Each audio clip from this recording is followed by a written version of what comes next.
So keep your language appropriate. I am recording right now. All right, so 1-1C. This should be 1-1C. Oh. C. Okay. All right, and we're going to talk about the tangent line. In calculus, we do a lot of tangent lines. You're going to notice later on. Do you know what a tangent line is? It doesn't have anything to do with sine, cosine, tangent. It's not that kind of tangent. Yeah? Right. Yes, perfect. Right along. You know how like they say the expression of, oh, I'm walking with someone, we're talking, and he goes off on a tangent? Have you heard of that? That's where it came from. That's the tangent line. So what we're going to do is you need to know that if you have a tangent line to a circle, okay, and that goes through the origin, and then let's say that your tangent line maybe is this one over here. It's a tangent line. So here you are walking with your friend talking about the same stuff, and then he goes off on a tangent. He goes a totally different way, and you just keep walking in your circle. I don't know. You're on the track. You're working out. It touches. Yeah, it does. It touches at one point. It doesn't touch at a whole bunch of them. It touches at exactly one point. And it's also perpendicular to the line that goes to the origin. So you need to know that. That's a really pretty drawing. I did a really nice job. A stylus, but it's really thick. I can change it to that. There you go. Thick. I don't know. Thick? Thick? No? Okay. My 5-year-old, he says thick. It's free ferdy now, Mom. Free ferdy. No, that's it. No, I go, 330. And he's like, 330. All right. Given a circle with radius rad 10 and center 0, 0. I guess I kind of drew it here. I'm going to redraw it, though. So here we go. We have it's centered at the origin, and the radius is rad 10. Really nice radius. It actually works out really nicely. We're going to find the tangent line to the circle in quadrant 2. Oh, that narrows it down. We're in quadrant 2. That would be over here. When x is -1. So here's x is -1, and we're going to find the tangent line at this point right here. I got to find out what y is in just a second, and I got to find that tangent line that goes through there. Okay, so first of all, we're going to start with the equation of a circle. Do you remember the equation of a circle at the origin? X squared plus y squared equals what? R squared. Good. Okay, out of all these things, we know what r is. We know that r is rad 10, so what's r squared? So rad 10, so 10. Perfect. All right, so let's go ahead and we need to find out what y is. Okay, so we're finding the equation of a line. When you find the equation of a line, you need the slope and you need a point, probably, right? So let's go ahead. We're going to find the slope later. We're going to find out what point that is. I know that my x-coordinate is -1, but what's my y-coordinate? I'm not sure yet. So I'm going to take -1. I'm going to plug it in for x. So -1 squared is 1, plus y squared equals 10. Subtract 1. Take the plus and minus square root. I get plus and minus 3. I have two options. Which option is it? Is it +3 or -3? +3. And that's why they had to tell you that it's quadrant 2. Because look there's another point down here, which is -1, -3. But they told you it's quadrant 2. And so the point is -1, 3. So we're almost there. We have a point. Now we need the slope. So I know that this is at 1, 2, 3. It doesn't go, the circle doesn't go to 3. The circle goes to rad 10, which is over 3. But this point is at -1, 3. All right, so I told you a minute ago that it's going to be perpendicular. That's really pretty. To that right there. So what is the slope of my perpendicular line to the line I'm actually finding? My slope is what? Rise 3, run -1. So my slope is what? -3. But the slope of my line is perpendicular to that line, so my slope that I need, I'm going to call it M2, is what? 1/3. Opposite, reciprocal. that's the slope to this line right here. So I found the slope of this one that's perpendicular because I counted from the origin. I went rise 3 and run -1. Okay. So that's that slope.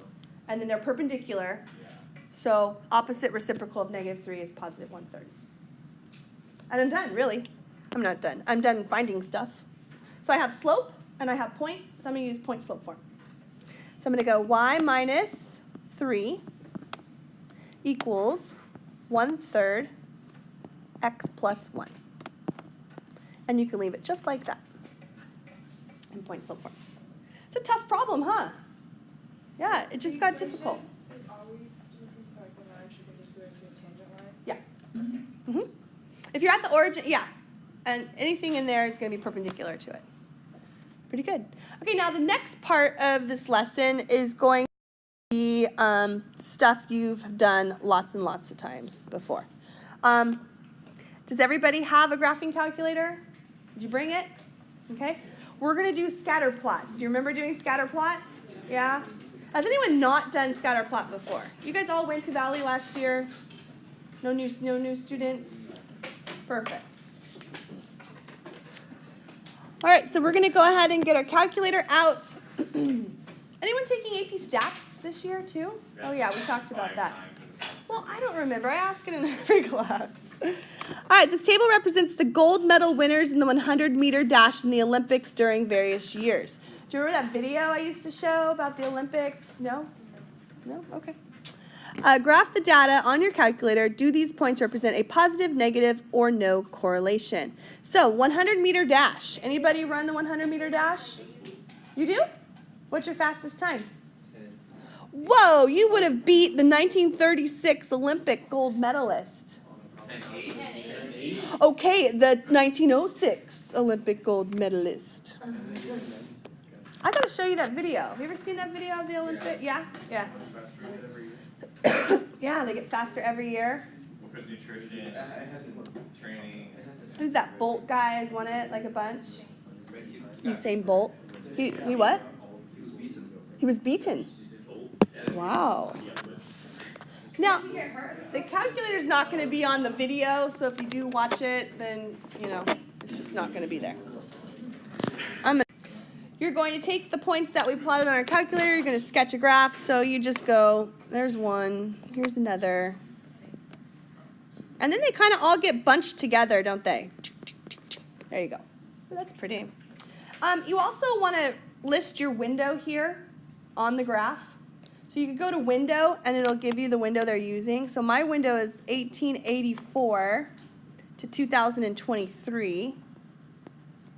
And then the Y's would be, the minimum is 9.2 to 12.4. Now, does this represent a positive, negative, or no correlation at all? Yeah, it's a negative. Okay, and you can tell that by looking at the graph, or not the graph, but the chart. So it's a negative correlation. And find the line of best fit round to 5 decimal places. So we're going to go back to stat, calculate, and it's going to be number 4, linear regression.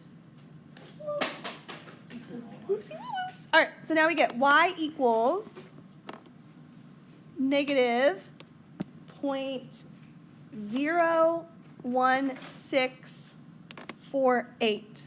5 decimal places. We don't do that a lot, but this has to be that way. It's very precise. X All sophomores plus who have not 42 had their picture taken, please go to the chapel to take your pictures. All 71644. sophomores, if you have not had your picture taken, Go back to stat, please go to calc, the chapel to have scroll your over to picture calc, taken. Thank number you. 4. Okay, what is the correlation coefficient? The correlation coefficient is the R value that your calculator spits out. If you don't have that working on your calculator, that means you need to turn your stat diagnostics on, and I can help you with that. Did anybody not get an R value? Do you know what I mean? This right here. I got an R squared and an R. And my R value is negative 0.93. It's negative because the correlation is negative. It's 0.93 because that's a pretty good line. Okay, would you like to get a 93% in this class? You're aiming for 100? A 98. Nope. Okay, go to mode and look all the way down and it'll say stat diagnostics. You see it? Yeah. Turn them on. And then you gotta do it again. Stat, linear regression. All right, use your equation to estimate the time for the 100-meter dash for the next Olympics. This is an old worksheet, huh? Oh, I can look it up right now. Can you? Let's see if it worked. All right, so we're going to take x equals 2016, and we're going to plug it into our equation. So it's a lot of numbers, negative 0.01648 times 2016 plus 42.71644. I got 9.49 seconds. Does anyone know what it was? Was it Bolt in 2016? Was that this year? It's 2017. Okay. I just recorded that. I'm not posting this.